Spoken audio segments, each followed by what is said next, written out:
दोस्तों नमस्कार। दोस्तों कभी कभी राजनीति भी शतरंज जैसी लगती है। हर मोहरे की अपनी चाल होती है, हर खिलाड़ी की अपनी सोच होती है। कोई ऊंट बनकर लंबा चलता है, कोई प्यादा बनकर धीरे धीरे आगे बढ़ता है, लेकिन असली खिलाड़ी वो होता है जो वक्त आने पर राजा को भी खेल लेता है। दोस्तों भारतीय राजनीति में ऐसे कई खिलाड़ी हुए हैं जो हार कर भी दूसरों की चाल को समझाते रहे। कभी मुलायम सिंह यादव का धैर्य, कभी लालू प्रसाद यादव का ठहाका और कभी अखिलेश यादव की कुर्सी। आज भी जब सियासत का खेल बिहार में अपने नए राउंड में दाखिल हो चुका है तो फिर वही पुराने चालें नई शक्लों में नजर आ रही हैं। दोस्तों महागठबंधन में सब कुछ ठीक नहीं है, बातें मुस्कुरा कर होती हैं पर मन में तकरार रहता है। सीटों का बंटवारा ऐसे उलझा है जैसे दो सियासी धागे एक ही कुर्सी की ओर खिंच रहे हैं। दोस्तों अब लालू प्रसाद यादव, जिनका पूरा करियर दांव पेच से शुरू होता है, उन्होंने एक बार फिर वही किया जो उन्होंने हमेशा किया, गेम पलटने की कोशिश। और इस बार उन्होंने अखिलेश यादव वाला दांव चला है।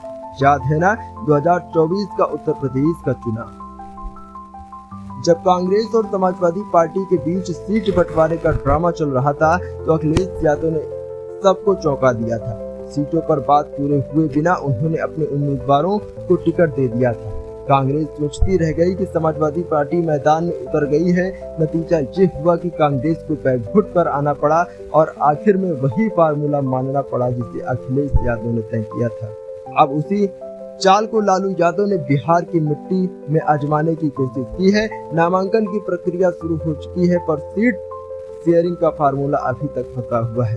दोस्तों लालू प्रसाद यादव ने देर न करते हुए अपने कुछ नेताओं को सिंबल दे दिए हैं।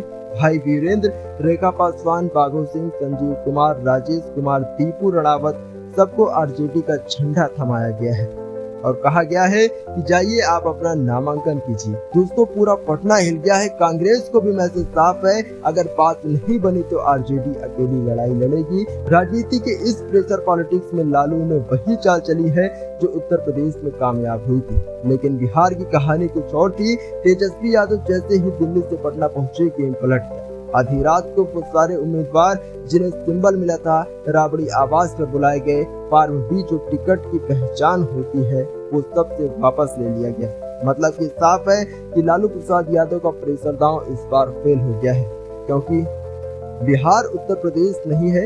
यहाँ कांग्रेस बैकफुट पर नहीं बैलेंस पर खेल रही है। दोस्तों 2024 में उसकी प्राथमिकता पीएम की कुर्सी थी, लेकिन बिहार में मामला सीधा है। सीएम की कुर्सी तेजस्वी की है और तेजस्वी ये बात जानते हैं कि कांग्रेस को नाराज करना मतलब गठबंधन को कमजोर करना है। इसलिए लालू यादव का वो पुराना ठहाकेदार दांव तेजस्वी के व्यवहारिक राजनीति के आगे ठहर नहीं पाया। लालू यादव ने दबाव बनाया, तेजस्वी ने सुलह कर ली। लालू ने टिकट दिए, तेजस्वी ने वापस मंगवाई। दोस्तों ये सियासत की दो पीढ़ियों में सोच का फर्क था। एक पुरानी राजनीति की गरज, दूसरी नई राजनीति की समझ।